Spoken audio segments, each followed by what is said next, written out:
어느 집에 밤늦게 장난 전화가 걸려오기 시작했습니다. 한밤중에 갑자기 전화벨이 울려서 놀라가지고 받으면 거기 화장터지요? 하는 것이었습니다. 이 밤중에 재수없게 어떤 녀석이야? 하고 화를 냈는데 그것이 계속 매일 밤 그런 장난 전화가 들어옵니다. 그러자 어느 날 밤 또다시 그러한 전화가 들어오자 이번에는 오기가 생겨서 이렇게 말해줬답니다. 네, 화장터 맞아요. 잘해드릴 테니까 빨리 오세요. 바싹 구워드릴게요. 요 며칠 제 마음이 바싹 타들어갔습니다. 어디 저뿐이겠습니까? 대한민국 모든 국민들의 마음이 다 타들어갔을 겁니다. 경험해보지 못한 나라, 경험해보지 못한 상황을 보면서 우리 모두가 다 바싹 타들어갔죠. 목사가 교인들에게 예배드리러 오지 말라고 해야 하는 이런 상황이 교회 역사에 또 있었겠습니까? 오늘 성경에도 이런 마음이 바싹 타들어간 한 여인이 등장을 합니다. 12년 동안 혈루병으로 고생하던 여인입니다. 혈루병, 부인병입니다. 드러내놓고 치료받을 수도 없고 동정을 얻을 수도 없는 그러한 부인병으로 혼자 고생하던 여인입니다. 더군다나 혈루병은 율법에 의하면 부정한 병으로 치부되었기에 떳떳하게 치료받을 수도 없었고 공중 앞에 나갈 수도 없었습니다. 나름대로 은밀하게 용하다는 의사들을 다 찾아다녀 보았지만은 재물만 허비했을 뿐 병은 더욱더 중하여졌습니다. 그것도 12년 동안을 고생했다고 하니까 12년, 하늘의 수 3과 땅의 수 4가 곱한 숫자가 의미하듯이 그저 고생할 대로 다 했다는 뜻입니다. 지긋지긋하게 고생했다는 뜻이겠죠. 이러한 여인에게 무슨 인생 사는 재미가 있었겠습니까? 그야말로 바싹 타버린 인생이 하나도 즐겁지 않은 그런 여인입니다. 그러다 이 여인이 어느 날 소문을 하나 듣습니다. 예수라고 하는 분이 계시는데 그분은 누구나 다 만나주시고 특별히 치료해 주신다는 겁니다. 게다가 그분은 못 고치는 병이 없을 정도로 대단한 능력의 소유자라는 것입니다. 아직까지 그분이 고치지 못했다는 소리를 들어본 적이 없다라는 것입니다. 이러한 소문을 들은 이 여인 어땠을까요? 더군다나 그 예수님이 자기 동네에 오셨답니다. 마음이 뛰었을 겁니다. 나도 그분을 만났으면 좋겠다 하는 열망이 생겼겠죠. 그러나 자신의 처지는 혈루병, 부인병으로서 남들 앞에 나서기 창피한 그러한 병이었습니다. 어떻게 많은 사람들 앞에 공개적으로 나서서 자기의 부인병을 고쳐달라고 할 수 있겠습니까? 그저 창피한 마음에 주저앉곤 했죠. 그러다가 여인은 한 가지 지혜를 생각해냅니다. 소문을 들으니까 언제나 예수님 주위에는 수많은 사람들이 밀려다닌다고 것입니다. 그러니 그 군중들 틈에 끼어서 예수님께 접근하고 슬쩍 예수님의 옷자락에 손을 대면 되지 않을까? 예수님은 워낙 능력이 대단한 분이시니 그분의 공력이 그 옷에도 배어있지 않을까? 라는 생각이 들었습니다. 그래서 자기 동네에 찾아오신 예수님께 용기를 내어서 가까이 다가갔습니다. 아니나 다를까 그날도 큰 무리가 예수님을 에워싸며 가고 있었습니다. 이 여인은 교회이다 싶어서 그 무리 속에 끼었고 그리고는 밀린 척 하면서 예수님의 옷자락에 손을 슬쩍 댔습니다. 그것도 예수님 뒤에서 말입니다. 그 순간 여인은 느낄 수가 있었습니다. 자신의 몸에 이상한 기운이 흐르며 자신이 치유받음을 알 수 있었습니다. 그런데 말이죠. 그날 예수님의 옷자락에 손을 댄 사람들, 아니 좀 더 정확하게 말하면은 예수님과 몸이 부딪힌 예수님의 몸에 닿은 사람은 몇 명? 이 여인밖에 없었을까요? 천만의 말씀이죠. 30절입니다. 예수께서 그 능력이 자기에게서 나가신 줄 곧 스스로 아시고 무리 가운데서 돌이켜 말씀하시되 누가 내 옷에 손을 대었느냐 하시니 제자들이 여짜오되 무리가 에워싸 매는 것을 보시면 누가 내게 손을 대었느냐 물으시나이까 하되 예수님께서 누가 내 옷에 손을 대었느냐 물으시니까 제자들의 대답입니다. 아니 예수님 이렇게 수많은 사람들이 예수님을 에워싸고 밀고 당기고 있는데 누가 내게 손을 대었느냐 물으십니까? 라고 대답했다는 겁니다. 즉 한두 사람이 아니라는 거죠. 그런데 어째서 예수님은 그 수많은 사람들이 예수님 몸에 손을 댔는데 이 여인의 터치만을 느끼셨을까요? 종종 예배 중에 하나님의 은총을 입었다고 눈물 짓는 사람들을 봅니다. 종종 치유 기도 시간에 하나님께서 자신을 치료해 주셨다고 고백하는 사람들을 봅니다. 주의 성전에 들어서기만 하면 마음이 평안해지며 하나님의 크신 은혜와 은총을 느낀다고 하는 사람들을 봅니다. 기도하기 위해서 예배드리기 위해서 마음을 정결하게 하고 앉기만 해도 극한 평강이 밀려온다는 사람들을 봅니다. 그럼에도 어떤 사람들은 도무지 여기가 성전인지 하나님 앞인지 하나님의 성령께서 정말 살아 운행 역사하시는 곳인지 감도 못 잡는 사람들이 있습니다. 교회 성전에 들어서서 어떤 이는 눈물로 주님께 감격하는데 어떤 사람은 누가 왔는가 안 왔는가 두리번거리며 떠들립니다. 아무런 변화도 아무런 은혜도 받지를 못합니다. 왜 이런 차이가 나는 걸까요? 수많은 사람들이 예수님의 옷자락에 손을 댔습니다. 그러나 그것을 예수님이 느낀 것은 단 한 명입니다. 어째서요? 예수님에겐 그 여인에게는 간절함이, 열망이, 순수한 믿음이 있었기 때문일 겁니다. 열렬히 사모하는 심령이 그녀에게 있었을 겁니다. 그러기에 그녀의 이 믿음이 믿음의 주인 예수님께 찡하고 통했던 것이죠. 그래서 성경은 말하기를 예수께서 그 능력이 자기에게서 나간 줄을 곧 스스로 아시고 합니다. 뭔가 자기와 통하여서 자기의 능력이 흘러나갔다는 것입니다. 사랑하는 여러분, 여러분은 무슨 힘으로 교회를 섬기십니까? 여러분은 무슨 힘으로 세상을 이기십니까? 자기 건강, 자기 돈, 자기 권력, 어림도 없습니다. 예수님께 힘으로도 예수님의 교회를 섬겨야 합니다. 그게 건강한 성도의 비법입니다. 그런데 예수님께 힘을 얻으려면 예수님과 통해야 하는데 여러분 예배 중에 기도 중에 과연 예수님과 통하십니까? 과연 예배 중에 예수님은 그 수많은 사람들 중에 여러분을 알아보십니까? 예배당 한 구석에서 훌쩍거리는 자신을 예수님이 느끼시던가요? 가족들 몰래 집 골방에서 기도하는 자신을 예수님이 과연 눈여겨보시던가요? 아주 오래전에 제 기억으로는 1974년인가 75년으로 생각되는데 여의도 광장에서 빌리그람 전도대회가 열렸습니다. 아주 세계적으로 기록되어 있는 그런 많은 사람 100만 명이 모인 그런 전도대회죠.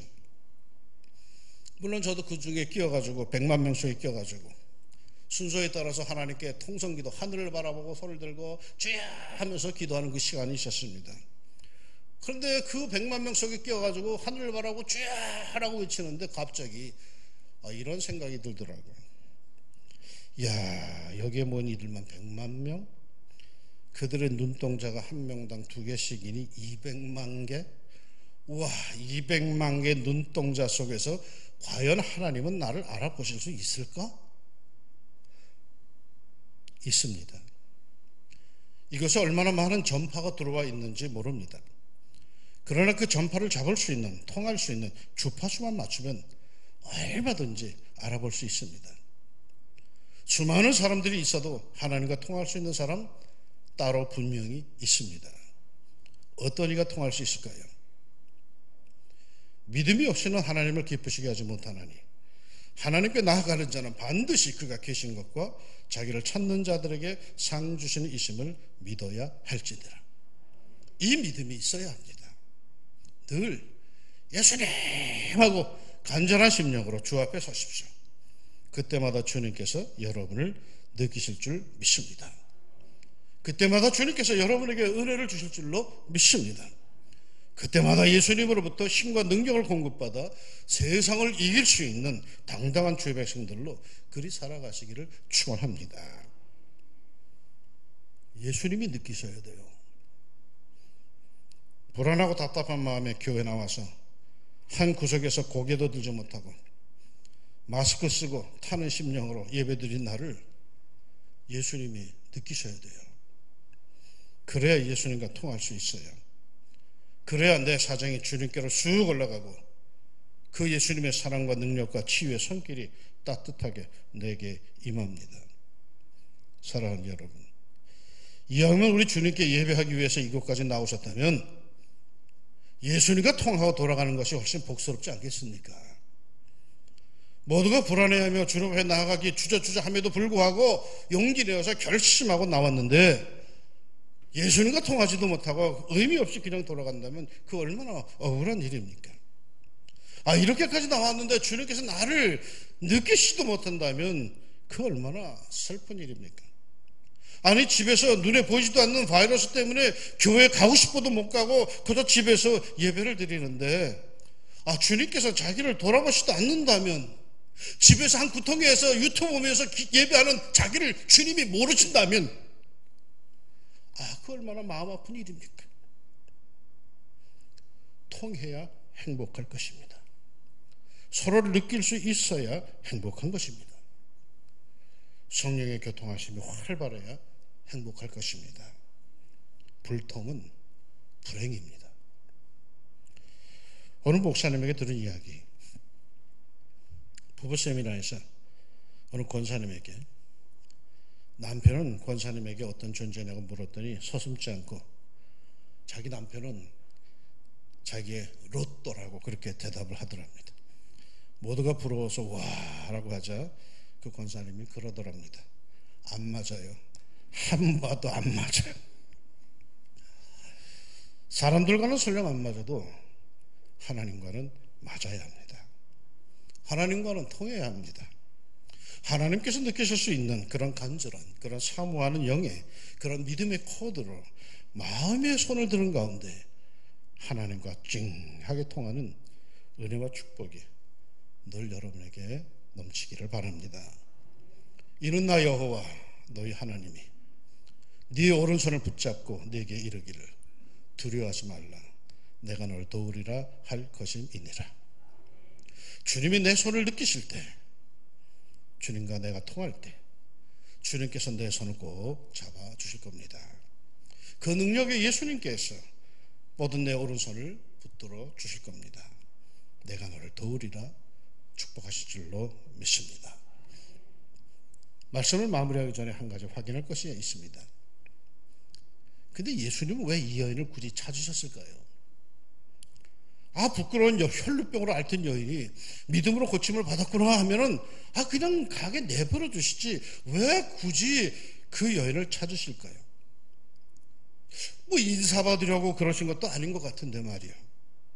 33절에 여자가 자기에게 이루어진 일을 알고 두려워하며 하여 떨며 와서 그 앞에 엎드려 모든 사실을 여쭈니, 여인은 자신이 치료받았다는 사실보다도 옷자락에 슬쩍 손을 댄 그 사실조차 예수님께서 아셨다라는 사실에 두려움을 느꼈습니다. 그래서 이제 모든 이가 보는 앞에서 모든 사실을, 자기의 치부를, 자기의 부끄러움을 그대로 솔직하게 털어놓게 됩니다. 얼마나 창피했을까요? 그 수많은 남자들 앞에서 말이에요, 여자가 자기의 부인병을 그대로 다 얘기해야 된다는 게 얼마나 부끄럽겠습니까? 여인으로서는 인내하기 어려운 고백이었을 겁니다. 또한 얼마나 두려웠겠습니까?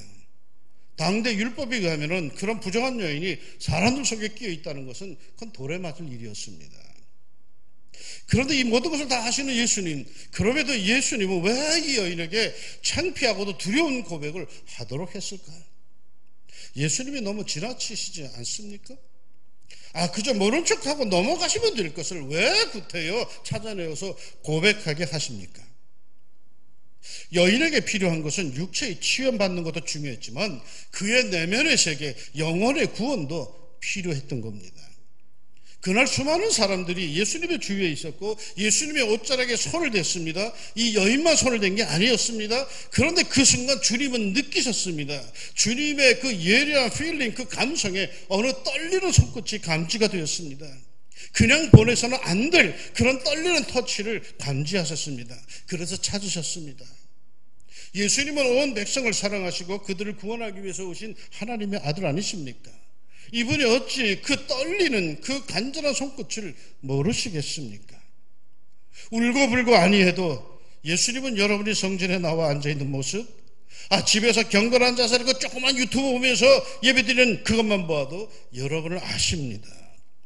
그저 멍하니 앉아있는 것으로도 예수님은 여러분을 아십니다.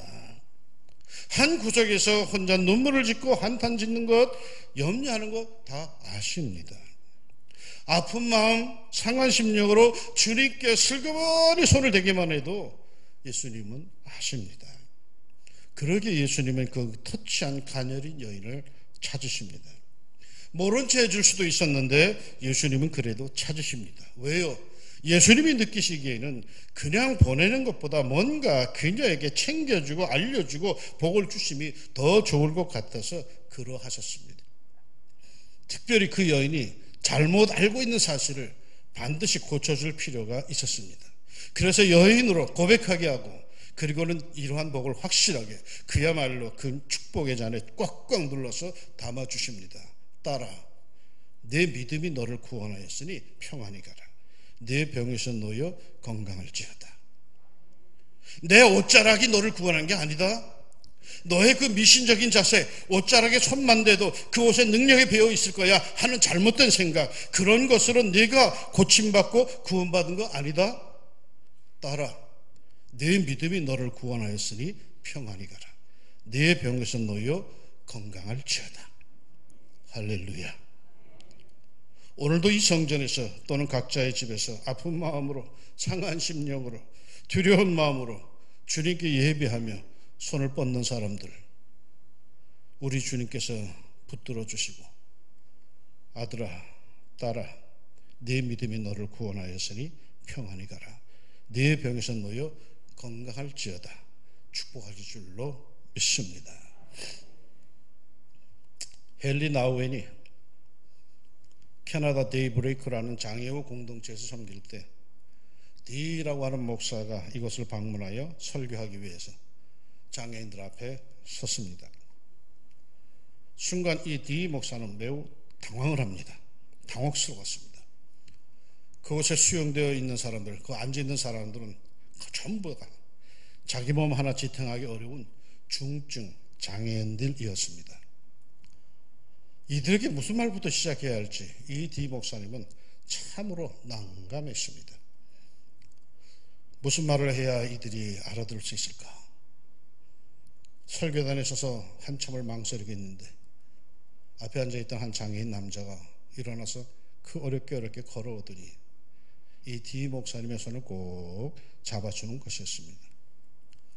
이것에 용기를 얻은 디 목사님은 비로소 마음문이 열려서 그들에게 말씀을 전할 수 있었답니다. 설교를 마친 다음 디 목사님은 자기 손을 잡아준 그 남자에게 다가가서 고맙다는 뜻을 전합니다. 그랬더니 그 남자가 온몸을 쥐어짜면서 겨우겨우 이렇게 말하더랍니다. 손은 잡으라고 있는 겁니다. 디 목사님은 이 말이 예수님께서 자신에게 하시는 말씀으로 또렷하게 들렸다고 합니다. 손은 잡으라고 있는 겁니다. 왜 하필 손을 잡으라고 하는 줄 아시죠? 그 손에 마음이 담겨 있기 때문입니다. 그 손을 통해 마음이 뭔가 말하고 있기 때문입니다. 주님의 손을 잡으십시오. 주님께서 아실 겁니다. 말할 필요 없습니다. 살짝 잡기만 해도 주님은 여러분을 아십니다. 제 경험으로 볼 때 우리 몸에서 손이 제일 민감합니다. 그러기에 우리는 인사를 할 때 손을 잡죠. 내 손을 뿌리치는 이는 내 마음을 뿌리치는 사람입니다. 내 손을 잡아주는 사람은 내 마음을 받아주는 사람이죠. 내 손을 잡기 원치 않는 이는 내 마음을 원하지 않는 사람인 셈이죠.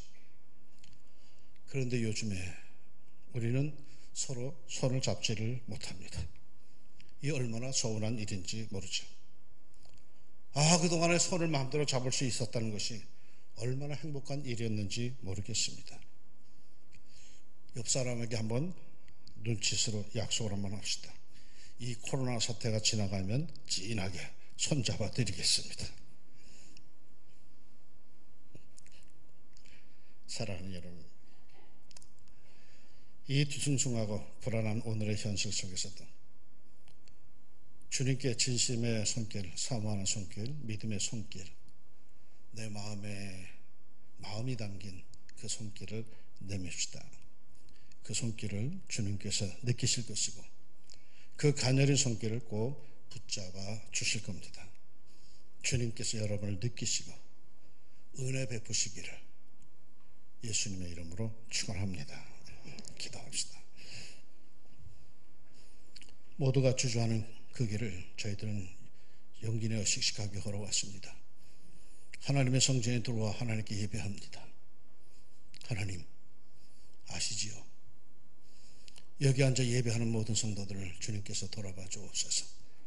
아니 또 집에서 유튜브를 통해서 영상을 보면서 예배하는 우리 형제와 자매들까지 주님 돌아봐 주옵소서. 어떤 한 사람도 주님의 관심에서 주님의 마음에서 떨어져 나가지 않게 해주시고 주님의 자기를 돌아보심을 알게 하여 주시고 주님의 자기를 찾는다는 것을 알게 하여 주옵소서. 그리하여 주님 제가 여기에 있습니다 고백하는 사람들 그들에게 말씀하여 주옵소서. 아들아 딸아 네 믿음이 너를 구원하였느니라. 병에서 놓여 강건할지어다. 저들의 모든 삶을 그렇게 축복하여 주옵소서. 이 땅을 미친듯이 휘젓고 있는 이 악한 역사들 하나님 이것도 하나님의 섭리 손길에 의해서 적당할 때에 물러갈 줄로 믿습니다. 그때까지 교회가 이 사회를 혼란의 장소로 만들지 않게 해주시고 교회가 도리어 이 사회에게 안정을 줄 수 있고 희망을 줄 수 있는 그런 공동체가 되게 하여 주옵소서. 신천지로 인하여서 한국교회뿐만 아니라 대한민국 전체가 지금은 앓고 있는 판입니다. 하나님 회개할 수 있는 영을 저들에게 허락해 주시고 하나님께서 이 사태를 주님 잡아주시사 우리 모두가 다 기쁨으로 행복한 삶을 살 수 있는 이 나라의 백성이 꼭 되게 하여 주옵소서.